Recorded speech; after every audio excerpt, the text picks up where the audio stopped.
The youngest children played in my yard with my sons. Just heart-wrenching. A lot of people know the family, and so, we've all been really hit by this hard.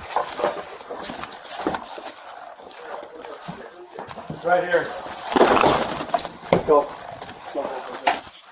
In the quiet town of Ina, Utah, where neighbors knew each other by name and faith bound the community together, the Haight family seemed to embody the perfect American dream.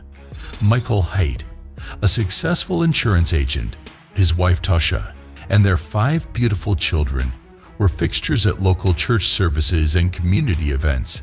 But behind closed doors, a darkness was growing, one that would ultimately shatter not just a family, but an entire community's sense of security. On January 4th, 2023, when police officers approached the Haight family home for a welfare check, they had no idea they were about to uncover one of Utah's most devastating family tragedies. Inside lay the bodies of 8 people: Michael Haight, his wife Tasha, her mother Gail Earl, and all 5 of their children: Missy, 17, Riley, 12, Sienna, 7, Ammon, 7, and Gavin, 4. The story of the Haight family begins in 2003, when Michael and Tasha Earl married in a temple of the Church of Jesus Christ of Latter-day Saints. She was from Overton, Nevada. While he had grown up in Cedar City, to the outside world, they were the epitome of success, deeply religious, involved in their community, with children who excelled in sports and school. But like many tragic stories, the perfect facade masked a troubling reality. Michael Haight was obsessed with appearances, controlling every aspect of his family's life with an iron grip disguised as devotion. He was a man who would cut baby wipes in half to save money while maintaining the image of a successful insurance agent, someone who would force his family to wash and reuse plastic bags while presenting himself as a pillar of the community.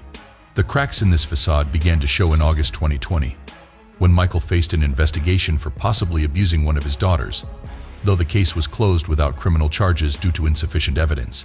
It marked the beginning of a downward spiral that would eventually lead to tragedy. One friend compared Tasha to a frog in boiling water, slowly realizing she was trapped in a toxic relationship. Michael's obsessive control extended to small details.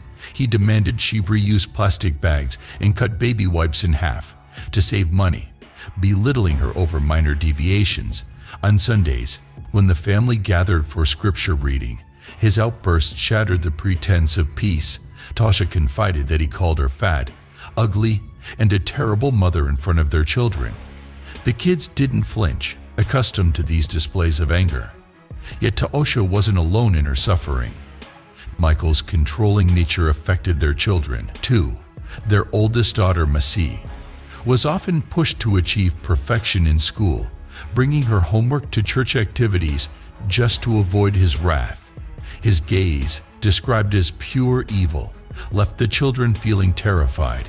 On one occasion, Tasha intervened when Michael ordered a daughter to clean her room while she lay on the couch.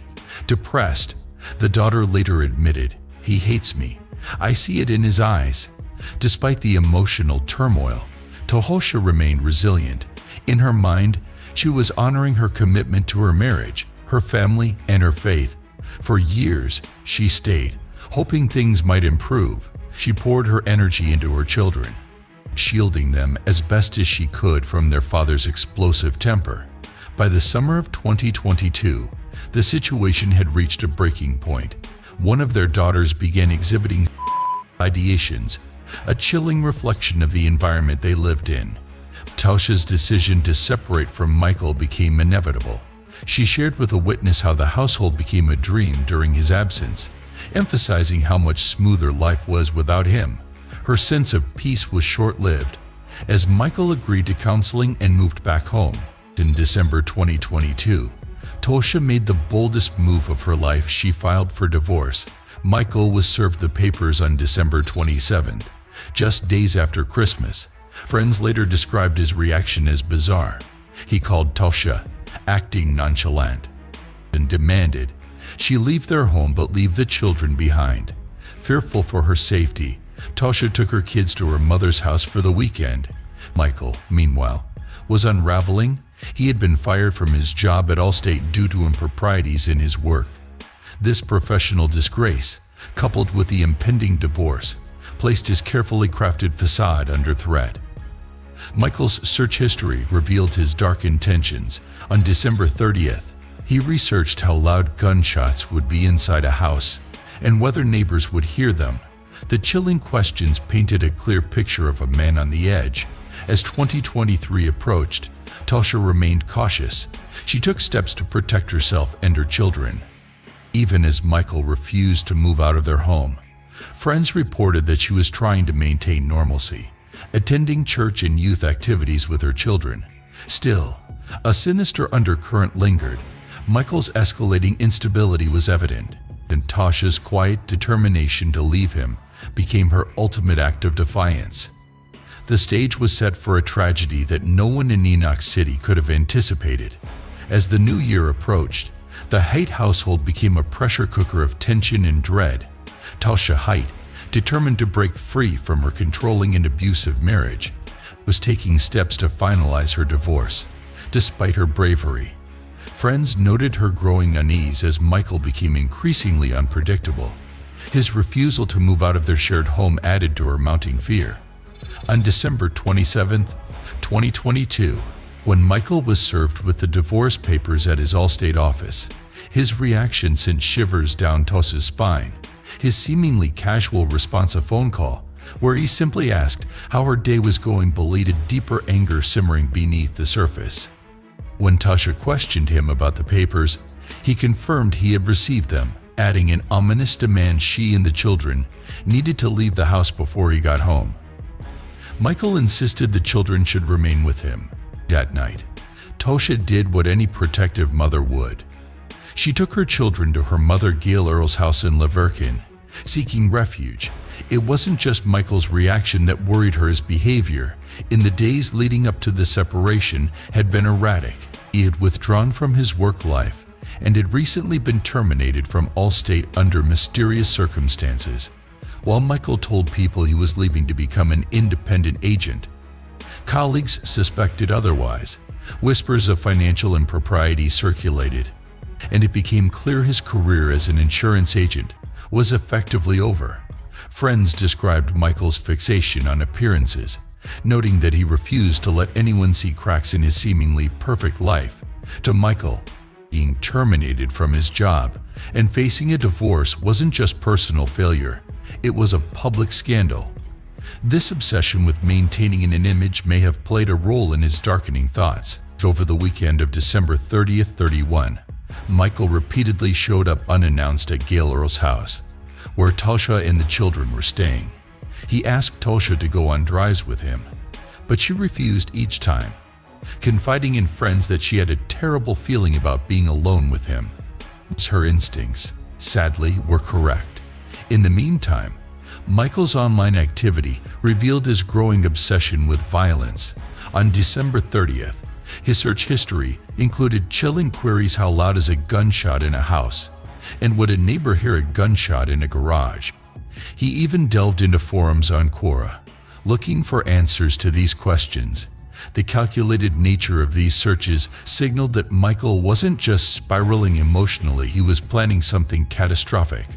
As Tasha and the kids returned to their home on December 31st, friends and family remained on edge. That night, one of the Haight daughters attended a church dance, confiding in a peer that she was relieved about the divorce. "Dad's being a jerk again," she said. "He won't leave the house, but Mom finally filed for divorce, and I couldn't be more excited." She added, "I just want him to go." The start of 2023 brought little reprieve. On January 1st, the Haight family attended church. As was their routine, witnesses recalled a stark image: Tasha sitting with her children, while Michael sat several rows behind them. The separation was clear and public, a small act of defiance that left Michael visibly angry. To him, this public display of division was another crack in his carefully maintained facade. On January 2nd, Michael took another chilling step. He removed all firearms from the home. These weapons, inherited by Tasha from her father, were one of the few measures of security she had. Tasha mentioned this to her attorney, who later noted that she still believed Michael would never physically harm her or the children. Despite his escalating verbal abuse, her trust in his restraint was tragically misplaced. The evening of January 3rd seemed like any other. The Haight children attended school during the day, and Taosha was seen participating in normal activities like picking the kids up and attending a church event that night. But as the day waned, Michael's behavior became more alarming. He recorded a video on his phone, pleading with Taosha to work things out. "I feel like you're backing me into a corner," he said, a statement laden with blame and desperation. Michael's text messages that evening also raised red flags. At 9:28 p.m., he told the contact, "I've got my hands full right now." Shortly after, he sent Taosha a text asking her to talk, but she didn't respond. By then, Taosha's pattern of rejecting Michael's manipulative attempts at reconciliation was clear. For a man obsessed with control, this rejection was a final, unbearable blow. The early hours of January 4th brought an eerie silence to the Haight home.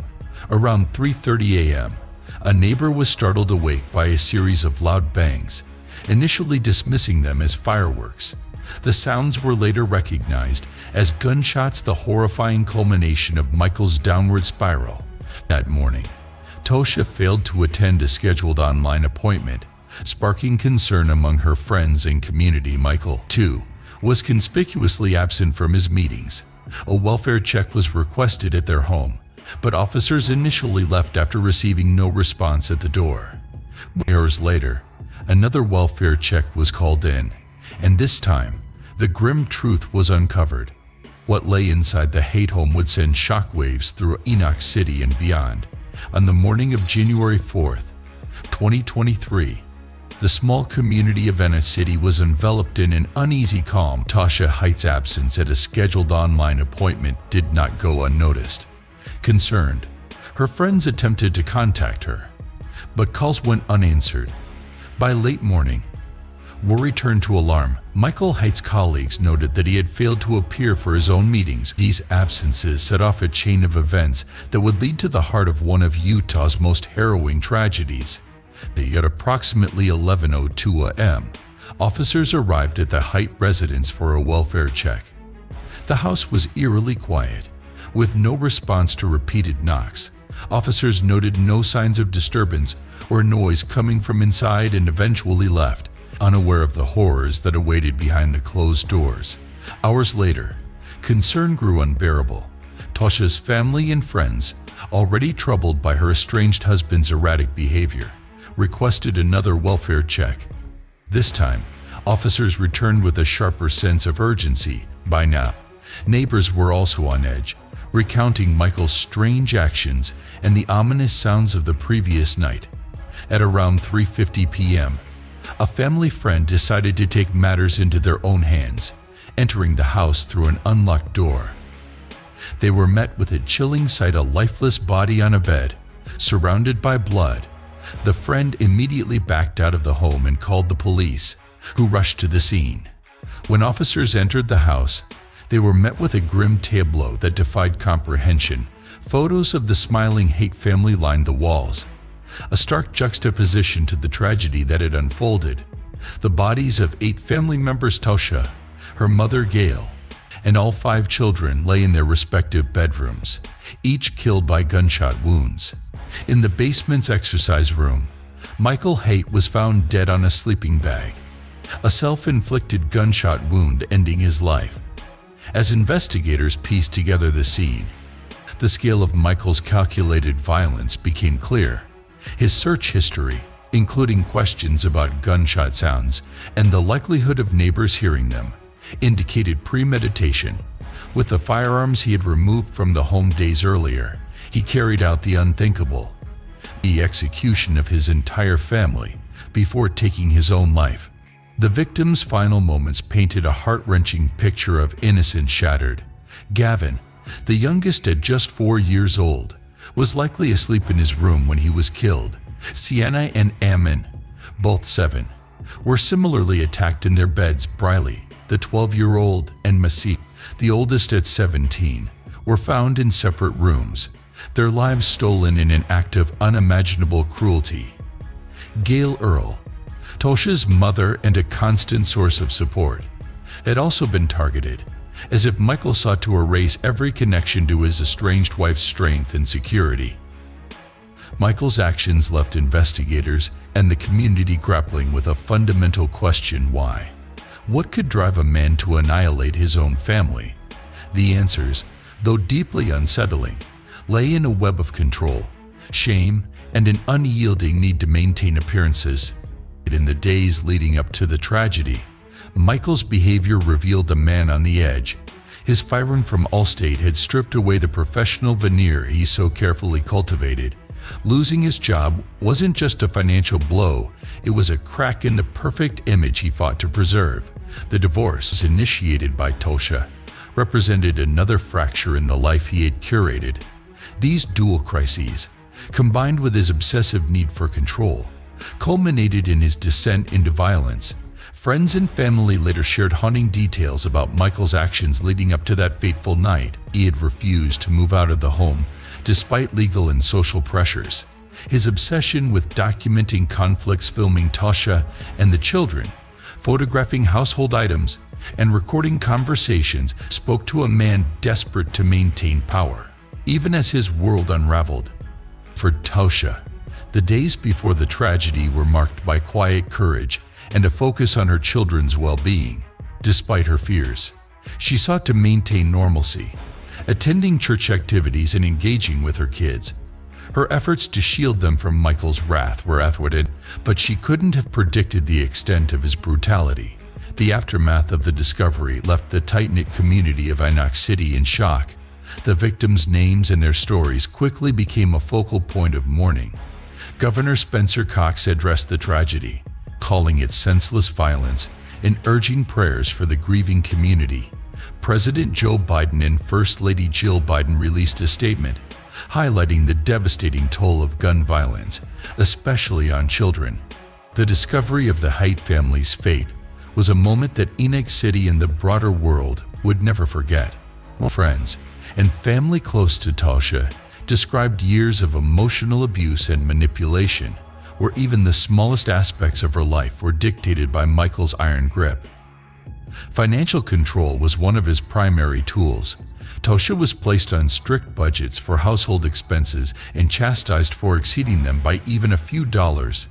In one instance, she spent $30 to replace a ruined rug, only to face Michael's anger, because it exceeded the $300 he had allotted for the month. Tosha's confidence also revealed how Michael drained their children's savings accounts, each containing approximately $20,000, leaving the family financially vulnerable while maintaining his facade of success. Michael's dominance extended beyond finances. Tosha's friends recalled her fear of being monitored within her own home. He believed Michael might have listening devices, prompting her to whisper during conversations or run water to mask her voice. This paranoia stemmed from Michael's behavior. He frequently filmed Tosha and the children during arguments, took photographs of their living spaces, and used these as tools for manipulation. The Haight children were not spared from their father's oppressive rule. The discovery sent shockwaves through the small community of Enoch City. Friends, neighbors, and church members struggled to reconcile the image of the Haights as a loving, active family with the horrifying events that had unfolded. The Haight family tragedy left behind unanswered questions and a devastating void, a sobering reminder of the dangers of unchecked control and the silent suffering behind closed doors.